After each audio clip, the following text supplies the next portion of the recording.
The city exhales a humid, grey breath as dusk settles over the cracked pavement of the Elmwood district. Streetlights flicker to life, casting long, distorted shadows that dance like ghosts on the brick facades of tired buildings. This is Officer Kalen Thorne's kingdom. He patrols these streets not as a guardian, but as a warden. He is a man carved from granite and prejudice, his uniform stretched taut over a frame built by bitterness and a gym membership. His jaw is perpetually set, his eyes are chips of cold, blue flint, and he wears his authority like a second skin, thick and impenetrable. He sees the world in simple, stark terms: order and chaos, predators and prey, us and them. And in his kingdom, he alone decides who belongs in which category. His partner for the night, Officer Miller, is a rookie. Miller is young, barely 23, with a face that hasn't yet learned how to hide its uncertainty. He still carries the Academy's idealism like a fragile, glass figurine, something Thorne feels a compulsive need to shatter. "Watch and learn, kid," Thorne grunts, his voice a low rumble that seems to vibrate through the cruiser's chassis. This is where the real police work happens. Not in some textbook. Miller nods, his gaze fixed on the passing storefronts, trying to see what Thorne sees. He sees families heading home, hears the distant chime of an ice cream truck, smells the aroma of fried chicken from a corner restaurant. Thorne smells only decay. He sees only threat. Then, he sees it. A jewel in a junkyard. A sleek, black Audemars sedan, a car so polished it reflects the dying light of the sky like a pool of liquid obsidian. It purrs down the street, its engine a low, confident thrum that sounds alien and offensive in this part of the city. It is an affront to Thorne's established order. A disruption. Well, Thorne says, a slow, predatory grin spreading across his face. What do we have here? The car signals, a clean, precise blink of amber light, and makes a flawless turn into a parking spot in front of a modest, well-kept brownstone. It is a perfectly legal maneuver. Thorne doesn't care. He flicks on the patrol car's lights, the sudden slash of red and blue painting the street in garish, violent strokes. The siren gives a short, sharp yelp, a sound designed to command and intimidate. "What's the stop for, Cale?" Miller asks, his hand hovering nervously near his radio. "Probable cause, kid," Thorne sneers, not taking his eyes off the sedan. "The cause is that car don't belong here. The probability is the person driving it is dirty. Lesson 1 inch." He shifts the cruiser into park, his movements heavy and deliberate. He is savoring this. The door of the Audemars opens, and a woman steps out. She is not what Thorne expected. He was picturing a flashy drug dealer or a cocky gangster's mole. This woman is dressed in simple grey sweatpants and a plain white t-shirt. Her hair is pulled back in a simple, elegant ponytail. She has a gym bag slung over her shoulder. She looks like she just came from a yoga class, not a multi-million-dollar drug deal. Her face is a canvas of confusion and mild annoyance as she looks at the flashing lights. She is a black woman, her skin a warm, deep brown that seems to absorb the last rays of the sun. And in Thorne's warped ledger of the world, that is all the evidence he needs. The final piece of his prefabricated puzzle clicks into place. He gets out of the car, the leather of his duty belt creaking like a hangman's rope. He approaches her slowly, his walk a swaggering display of power meant to unnerve. "Stay in the car, kid," he barks at Miller over his shoulder. He wants this stage all to himself. Dr. Annalise Vance closes her car door, the sound a solid, satisfying thud. She has just spent the afternoon volunteering at a youth center she helps fund, a place not far from the neighborhood where she grew up. She is tired, but it is a good kind of tired. The kind that comes from productive work, from giving back. The flashing lights are a jarring intrusion into her peaceful state of mind. She squints against the strobing glare, trying to understand what is happening. She sees the officer approaching, a hulking silhouette against the blinding lights. His presence feels like a storm cloud rolling in, heavy and oppressive. "Is there a problem, officer?" she asks, her voice calm and even.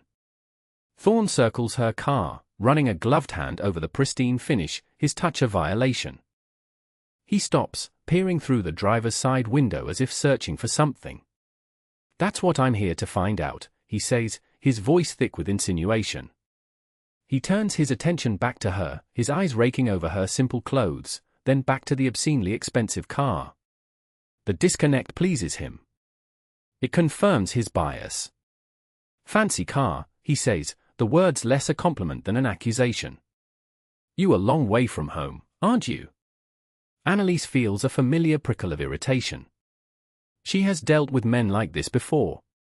Men who see her success, and see a question that needs a hostile answer. "I don't believe so, officer.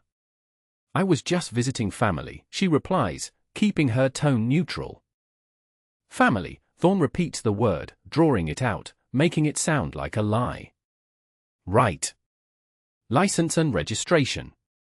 He does not say please. His hand is outstretched, demanding. Annalise retrieves her wallet and the vehicle's registration from the glove compartment. She moves with an unhurried grace that Thorne finds infuriating. She hands him the documents. He snatches them from her hand. He glances at her driver's license, his lips curling into a sneer.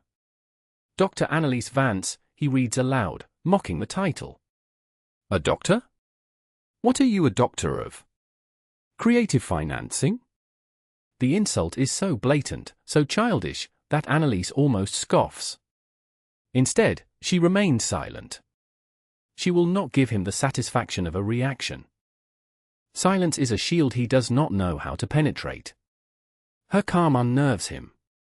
He expected fear, or at least indignant anger. He wanted a fight. Her composure feels like a challenge to his authority.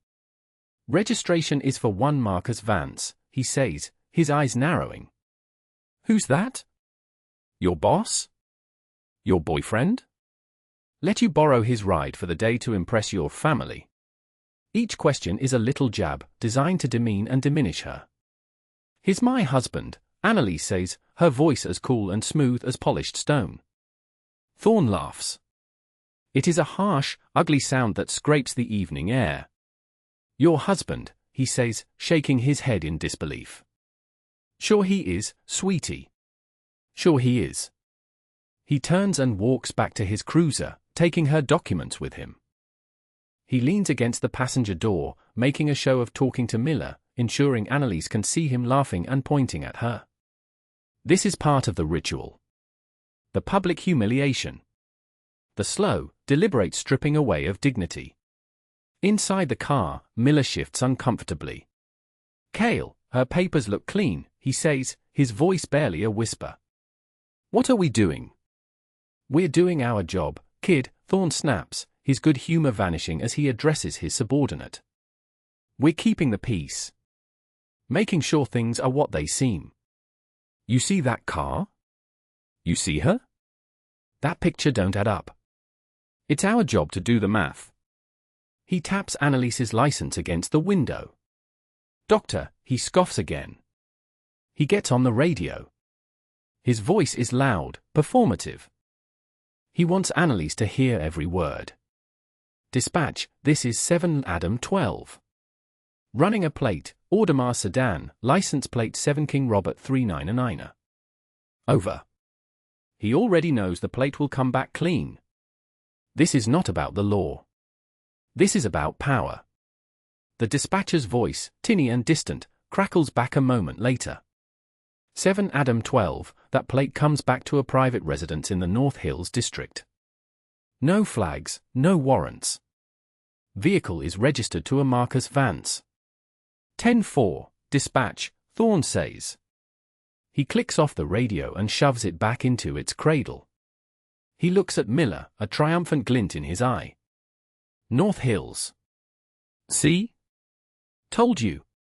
She's a long way from home." He gets out of the car again, a new spring in his step. He feels validated. He feels powerful. Annalise has not moved. She stands by her car, her arms crossed, her posture a silent rebuke to his entire performance. She watches him approach, her expression unreadable. "So, Dr. Vance," Thorne begins, his voice dripping with condescending familiarity. Looks like your story is starting to fall apart. Registration comes back to a mansion in North Hills. That's a pretty ritzy part of town. What's a girl like you doing with a man from a place like that? He is trying to build a narrative. The gold digger. The kept woman. The criminal. Anything but the successful, legitimate owner of this car, in this neighborhood. I live there, officer, Annalise states simply. With my husband. Marcus Vance. Right, the husband, Thorne says, making air quotes with his fingers. Listen, I'm going to need you to be honest with me. It'll go a lot easier for you if you are. Where did you get this car? Is there anything in this vehicle I should know about? Any narcotics? Unregistered weapons? He is fishing, casting a wide net of accusations, hoping something sticks. Officer, you have my license and my registration. They are both valid, Annalise says, her patience beginning to fray at the edges. You have no reason to detain me and no cause to search my vehicle. Her use of legal terminology, her clear understanding of her rights, only enrages him further. This is not how the script is supposed to go. The prey is not supposed to talk back. I'll be the judge of what I have cause for, he snarls, taking a step closer, invading her personal space. He leans in, his face inches from hers, his voice dropping to a conspiratorial, threatening whisper. I can make this go one of two ways. You can cooperate, and maybe I just impound the car. Or you can keep giving me lip, and I'll tear this pretty little thing apart piece by piece. And then I'll take you downtown and book you for obstruction. You'll spend the night in a cage. How does that sound? He smiles, imagining her in a cold, concrete cell. The image gives him a deep, satisfying thrill. He believes he has her trapped. He believes he has won. Annalise looks at him, really looks at him. She sees the petty cruelty in his eyes, the deep-seated insecurity that fuels his bullying. She sees a small man hiding behind a badge, a man terrified of a world he cannot control, a world where a woman like her can exist without his permission. And in that moment, any fear she might have felt evaporates, replaced by a cold, hard resolve. This man is not just a nuisance. He is a danger. He is a sickness in the system she and her husband have worked so hard to improve. And he needs to be cut out. I need to make a phone call, she says, her voice steady. I need to call my husband and let him know I'm going to be late. Thorne throws his head back and laughs again, louder this time. The sound echoes down the quiet street. Your husband. You're still sticking with that story? Let me guess. He's some kind of big shot, right? A rapper? A ball player? Somebody who throws money around to impress girls like you. He leans in even closer, his breath hot and sour. Listen, honey, a word of advice. Men like that, they have a short attention span. They trade up. By the time I'm done processing you, booking you, and letting you rot in a cell for a few hours, he'll have forgotten your name and moved on to the next 1 inch. He has crossed the line. He has made it personal. He has attacked her marriage, her character, her worth as a human being. It is a profound, irreversible mistake. The air around them seems to crackle with a sudden tension. The temperature drops.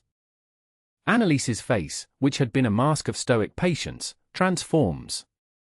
The calm is still there, but it is no longer passive. It is the calm at the eye of a hurricane. A terrifying, focused stillness before the storm breaks. Her eyes lock onto his, and for the first time, Thorne sees something other than fear or defiance. He sees pity. Actually, she says, her voice soft, yet carrying an incredible weight, he has a pretty good memory. And a very, very direct line to the dispatch supervisor. As the words leave her lips, Thorne's own police radio, clipped to his shoulder, squawks to life. It is not the usual chatter. The channel is cleared. A new voice cuts through the static, a woman's voice, sharp and authoritative and utterly devoid of pleasantries. 7 Adam 12. What is your current status? Now. Thorne is momentarily thrown. It's the shift commander's direct line. Unusual for a simple traffic stop. He fumbles for his radio, annoyed at the interruption to his power trip. Just a routine stop, dispatch, he says, trying to sound casual, in control. Got a suspicious vehicle in a high-crime area. Investigating now. The voice on the radio comes back instantly, colder than before. Suspicious based on what, Officer Thorne? I have your dashcam feed up. The vehicle made a legal turn and parked legally. The driver has presented you with valid identification. Define suspicious. Thorne freezes. They are watching him. Live. A cold knot of dread begins to form in his stomach. This is not standard procedure. Not even close. The vehicle seemed out of place for the neighborhood, he stammers, his confidence beginning to crack. The driver's story is inconsistent. Is it? The voice replies, laced with ice. Run the name on that registration again for me, officer. Vance. Vance. And confirm the listed address on the license for me. Read it out loud. It is an order, not a request. Thorne's hands are sweating. He looks at the documents again, his eyes struggling to focus. Registration. Vance, Marcus, he reads, his voice suddenly hoarse. License. Vance, Annalise. Address. 1120, Wyndham Lane, North Hills. A heavy silence hangs in the air for a beat. Then the dispatcher's voice returns, and every word is a nail being driven into the coffin of Caelan Thorne's career. Officer Thorne, be advised. 1120 Wyndham Lane is the official residence of the city's police commissioner. The registered owner of that vehicle is Police Commissioner Marcus Vance. The driver you have detained, Dr. Annalise Vance, is his wife. Do you copy, Officer Thorne? The world stops turning. The sounds of the city fade into a dull, distant roar. Thorne's blood runs cold, turning to slush in his veins. His face, which had been a mask of arrogant certainty, drains of all color, leaving a pasty, grey pallor. He looks from his radio to Annalise. He sees her not as the woman in the sweatpants he was just terrorizing, but as the wife of the most powerful law enforcement official in the city. The woman whose husband can end his career with a single phone call. A phone call that has clearly already been made. His mouth opens, but no sound comes out. A strangled gasp escapes his lips. The ticket book slips from his trembling hand and flutters to the pavement. In the cruiser, Officer Miller's eyes are as wide as dinner plates. He looks like he has just seen a ghost. He understands, in that horrifying, crystal-clear moment, that he is strapped into the passenger seat of a car that has just driven off a cliff. The power dynamic on that quiet street has not just shifted. It has been utterly and irrevocably annihilated. Caelan Thorne, the king of his little concrete kingdom, is now just a man in a suddenly ill-fitting uniform, staring at the woman who holds his entire future in the palm of her hand. Annalise finally breaks the suffocating silence. Her voice is no longer quiet. It is clear, sharp, and rings with an authority that Thorne has never heard from a civilian before. It is the voice of someone who is not just in charge, but who embodies the very concept of being in charge. Officer Thorne, she begins, her tone clinical, as if dissecting a specimen. You pulled me over for, and I quote, a broken taillight, is that correct? Thorne can only manage a weak, pathetic nod. Interesting, Annalise continues, gesturing toward the back of her car with a flick of her wrist. Because I had the vehicle in for its 5,000-mile service this morning at the dealership. They ran a full diagnostic. Everything is in perfect working order. Both taillights glow with a steady, perfect, unbroken crimson light. A testament to his lie. You also mentioned my erratic driving as a pretext for the stop, she goes on, her verbal assault relentless. I'm quite certain your dashcam footage, which the shift commander is currently enjoying, will show my vehicle traveling approximately 5 miles per hour below the posted speed limit and signaling for my turn a full 100 feet before the intersection. Is that your definition of erratic, officer? Each word is a perfectly aimed shot. Thorn stumbles back a step, as if physically struck. I thought, he stammers, his mind racing, trying to find an escape hatch that no longer exists. Before he can formulate another lie, the radio on his shoulder crackles again. The voice is different this time. It is a man's voice. A deep, resonant baritone that radiates pure, undiluted fury. It is a voice Thorn has only heard in department-wide briefings and at press conferences. A voice he has always feared. Thorn. The single word hits him like a physical blow.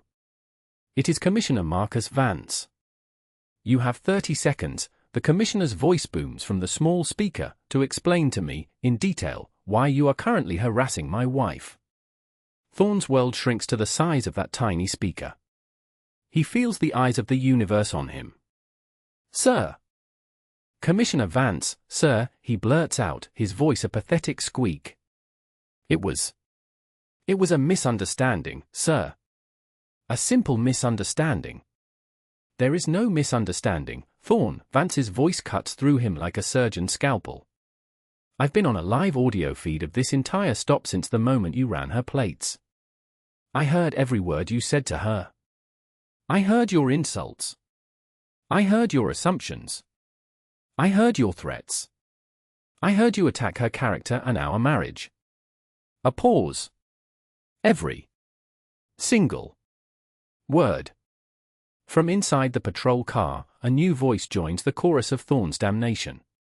Officer Miller, seeing the burning wreckage of his partner's career and desperate to leap clear, grabs the car's main radio handset. Sir. Commissioner Vance, sir. This is Officer Miller, his voice is high and reedy with panic. Officer Thorn. He told me to keep my mouth shut. He said this was a training exercise on how to handle these people in this part of town, sir. I didn't agree with it. I swear. The betrayal is absolute. The final pillar of Thorn's crumbling world gives way. He spins around, his face contorted in a mask of rage and disbelief, and glares at the rookie in the car. You traitorous little worm, he shrieks, his professional composure utterly shattered. He turns back, his focus snapping back to the source of his doom, the woman standing calmly before him. He grabs for his own radio, his hand shaking so violently he can barely key the microphone. Sir, please. He's lying. The rookie is trying to save his own skin. It was a mistake. A simple mistake in judgment. I was testing him. It was a field test. A training protocol. The lies are frantic, pathetic, and transparently false. He is no longer a police officer. He is a cornered animal, snarling and biting at the bars of a cage he built for himself. Annalise raises her hand, and in it, she holds her smartphone. The screen is glowing, an audio recording app clearly visible. And just in case the official department recording somehow gets erased, she says, her voice cutting through his babbling, I have my own audio and video. From the moment you got out of your car and swaggered over here. I'm sure the city civil rights division, not to mention every news station in a 500-mile radius, will be very interested to hear your unique training protocol, officer. This is the final nail. The irrefutable, undeniable proof of his malice.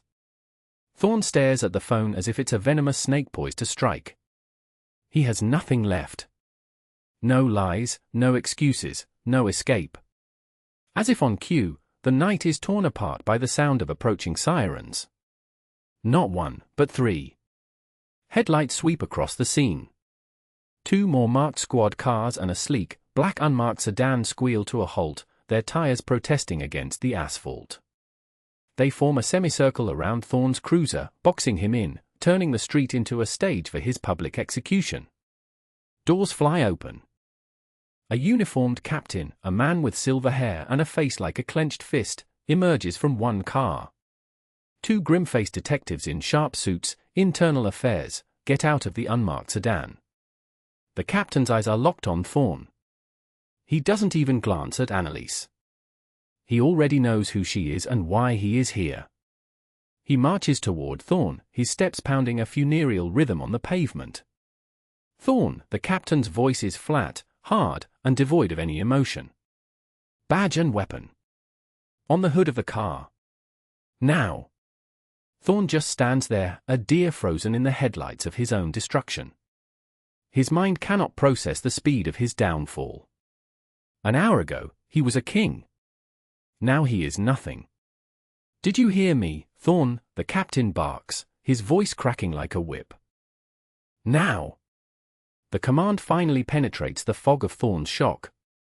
Slowly, his movements stiff and robotic, like a malfunctioning automaton, he reaches for his badge. The small, metal shield that gave him so much power feels impossibly heavy. He unclips it from his uniform and places it on the hood of his cruiser. The clink of metal on metal sounds like a death knell.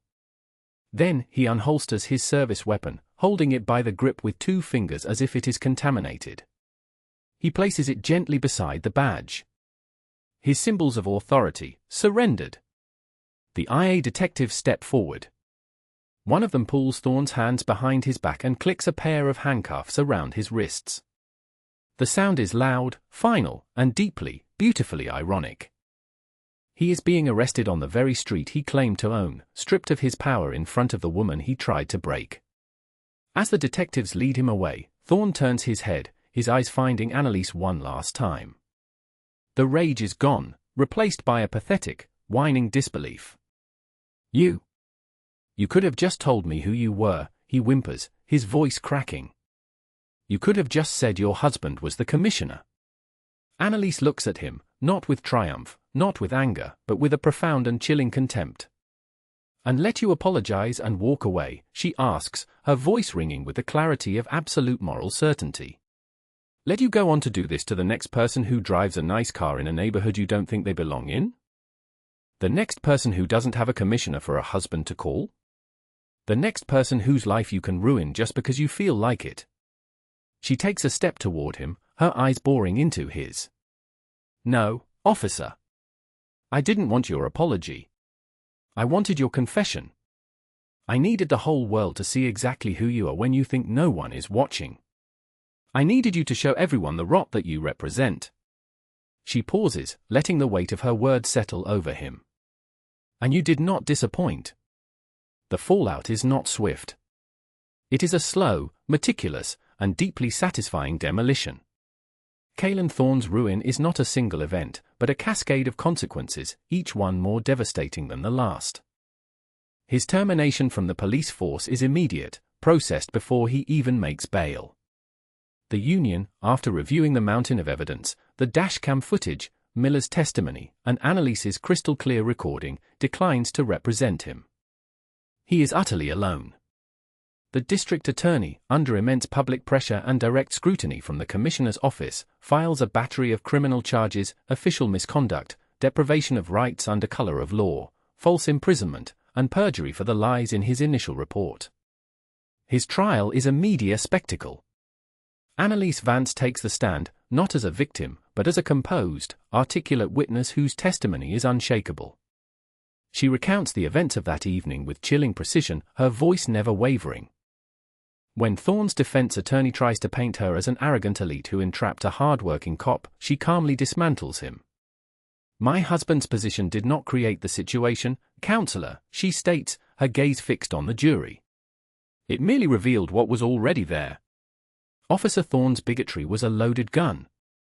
My identity was simply the mirror that showed him he had been pointing it at himself the entire time. The jury convicts him on all counts. The judge, a stern woman known for her zero-tolerance policy on police corruption, sentences him to the maximum allowed by law, 10 years in state prison. There is no parole. The image of Caelan Thorne, stripped of his suit and tie, clad in a baggy orange jumpsuit, being led away in chains, is broadcast on every news channel.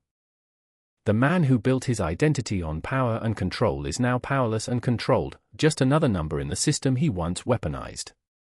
His pension is seized by the state to help pay for the massive civil settlement the city awards to Annalise, a settlement she immediately donates in its entirety to a newly formed foundation. His wife files for divorce before the trial is even over, taking their children and moving to another state to escape the shame of his name. His house in the suburbs, the symbol of the life he thought he was protecting, is sold to cover his legal fees. His name becomes a verb in the police academy. To pull a Thorn is to commit career suicide through unchecked arrogance and prejudice. But the consequences do not stop with him. Commissioner Vance uses the Thorn case as a mandate for sweeping, radical change. He initiates a full-scale audit of the department's Internal Affairs Division, exposing a pattern of buried complaints and brushed-aside accusations against Thorn and a dozen other officers like him. A new, independent civilian oversight board is created, with real subpoena power and the authority to fire corrupt officers. The Vance Initiative for Justice and Accountability, funded by Annalise's settlement, is established. Its mission is twofold: to provide pro bono legal services for victims of police misconduct and to fund a program that reviews old cases handled by officers flagged for corruption. Within the first year, the initiative's work leads to 7 wrongful convictions being overturned, freeing men who had lost years of their lives to the prejudice of officers like Thorn. Officer Miller, for his cooperation and testimony, is not fired. Instead, he is taken under the wing of the reform-minded captain who arrested Thorn. He is put through intensive remedial training, focusing on de-escalation, constitutional law, and community relations. He is transferred to a pilot program for community policing in a different precinct. He spends his days walking a beat, talking to residents, and learning what it truly means to protect and serve. He is humbled, changed, and ultimately becomes a better officer than Kalen Thorn ever was. He learns the most important lesson Thorn failed to grasp, that true authority is not demanded at the end of a gun, but earned through trust and respect. The heroes of this story are rewarded not with vengeance, but with progress. Annalise Vance becomes a celebrated and powerful voice for police reform in the country. She trades her quiet life as a philanthropist for a public role as an advocate, her intelligence and grace making her a formidable force for change. She never wanted the spotlight, but now that she has it, she uses it to illuminate the darkest corners of the system. Commissioner Marcus Vance, once seen as a stoic administrator, is hailed as a visionary leader. His reforms become a national model, and his department, once plagued by scandal, begins the long, arduous process of rebuilding trust with the community it serves. His marriage, which Thorn so callously mocked, becomes stronger than ever, forged in the crucible of a shared fight for justice. 2 years later, the sun shines brightly on the Elmwood district. Where there was once a vacant, trash-strewn lot, there now stands a brand-new community center. It is a beautiful building of glass and warm wood, with a basketball court, a library, and classrooms for after-school tutoring. A large, polished bronze plaque by the entrance reads, "The Vance Center for Community and Opportunity," dedicated to the belief that every person belongs. A crowd has gathered for the dedication ceremony. Residents of the neighborhood, city officials, and members of the press listen intently as Dr. Annalise Vance stands at a podium, addressing them. She is not in sweatpants today. She is wearing a sharp, elegant blue dress, the color of a clear sky.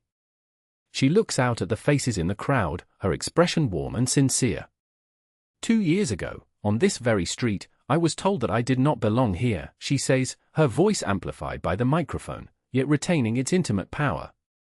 I was told that my presence, my success, my very existence was suspicious, that a car was more important than a character.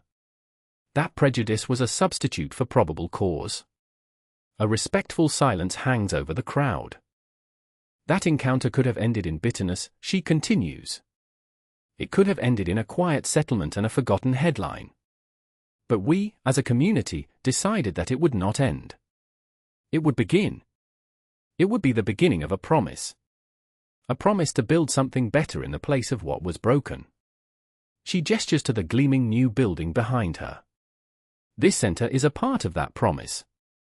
It is a testament to the idea that investment, not suspicion, is how we build a stronger community. That opportunity, not oppression, is how we create a safer city for everyone.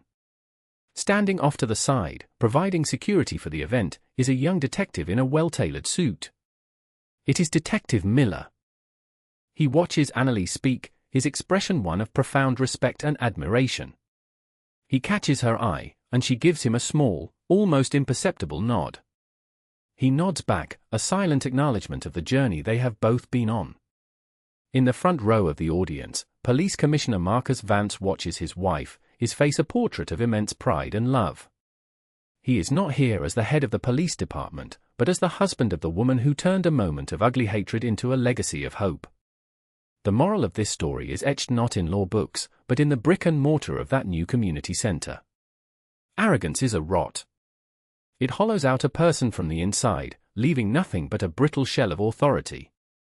Caelan Thorne believed his badge gave him the power to define the world around him, to assign worth and suspicion based on the color of a person's skin or the value of their car. He thought he was the author of other people's stories. In the end, his own prejudice, his own blind hatred, wrote the final, pathetic chapter of his own. He built his kingdom on a foundation of sand, and a single woman, armed with nothing but the truth and an unwavering sense of her own worth, had the strength to wash it all away. Justice, Annalise Vance proved, is not just about punishment. It is about reclamation. It is about taking the ground where something ugly happened and planting something beautiful and lasting in its place. It is about rebuilding what was broken and making it stronger than it ever was before.